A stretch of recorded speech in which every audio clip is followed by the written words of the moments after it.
बेटी की मौत सौतेली मां के कारण। गांव के एक छोटे से कस्बे में रमेश अपनी पत्नी सुमन और बेटी पायल के साथ खुशी खुशी रह रहा था। पायल उनकी इकलौती संतान थी और उसकी मासूम हंसी से घर हमेशा खिलखिलाता रहता था। लेकिन भाग्य को कुछ और ही मंजूर था। सुमन की एक दुर्घटना में मृत्यु हो गई और रमेश की दुनिया अंधेरे में डूब गई।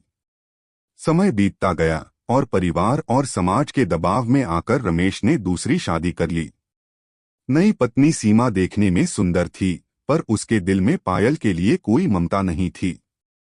वह रमेश से प्यार तो करती थी, लेकिन पायल को बोझ समझती थी।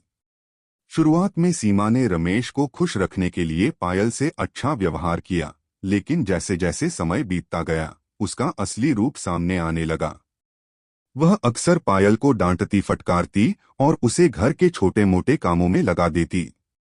पायल एक मासूम बच्ची थी, उसे माँ का प्यार चाहिए था, लेकिन सीमा उसे हमेशा नजरअंदाज करती रही। रमेश अपने काम में इतना व्यस्त रहता था कि उसे घर की इन छोटी छोटी बातों का पता ही नहीं चलता था।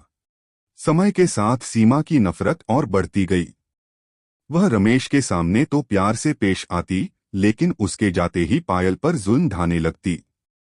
कभी उसे भूखा रखती, कभी उसे ठंडे पानी से नहलाती, कभी रात में सोने नहीं देती। पायल का शरीर कमजोर होने लगा, लेकिन वह अपने पिता से कुछ कहने की हिम्मत नहीं जुटा पाती। उसे डर था कि कहीं सीमा उसे और ज्यादा सजा न दे। एक दिन सीमा ने हद पार कर दी। उस दिन रमेश किसी जरूरी काम से शहर से बाहर गया हुआ था। सीमा ने जानबूझकर पायल को पूरा दिन बिना खाना दिए काम में लगा दिया। जब रात हुई तो पायल भूख और कमजोरी से कांप रही थी। उसने डरते डरते सीमा से खाने के लिए कुछ मांगा, लेकिन सीमा गुस्से से आग बबूला हो गई।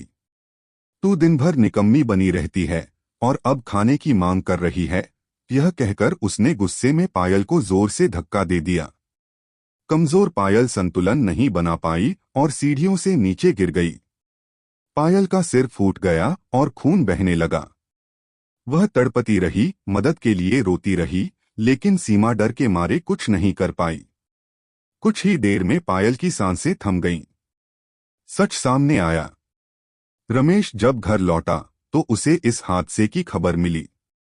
सीमा ने बहाना बनाया कि पायल खुद गिर गई थी, लेकिन पड़ोसियों ने सच बता दिया कि सीमा अक्सर पायल को प्रताड़ित करती थी। रमेश को जैसे सदमा लग गया। उसने तुरंत पुलिस को बुलाया और सीमा को गिरफ्तार करवा दिया। सीमा को अपनी गलती का एहसास हुआ, लेकिन बहुत देर हो चुकी थी। निष्कर्ष: बच्चों को माता पिता के स्नेह और देखभाल की जरूरत होती है। सौतेली माँ का मतलब यह नहीं कि वह क्रूर ही हो, लेकिन समाज में कई जगह सौतेली माँओं की निर्दयता के उदाहरण मिलते हैं। यह कहानी हमें यह सिखाती है कि बच्चों के साथ किसी भी प्रकार की हिंसा घातक हो सकती है। अगर रमेश ने समय रहते अपनी बेटी के दर्द को समझा होता, तो शायद उसकी जान बच सकती थी।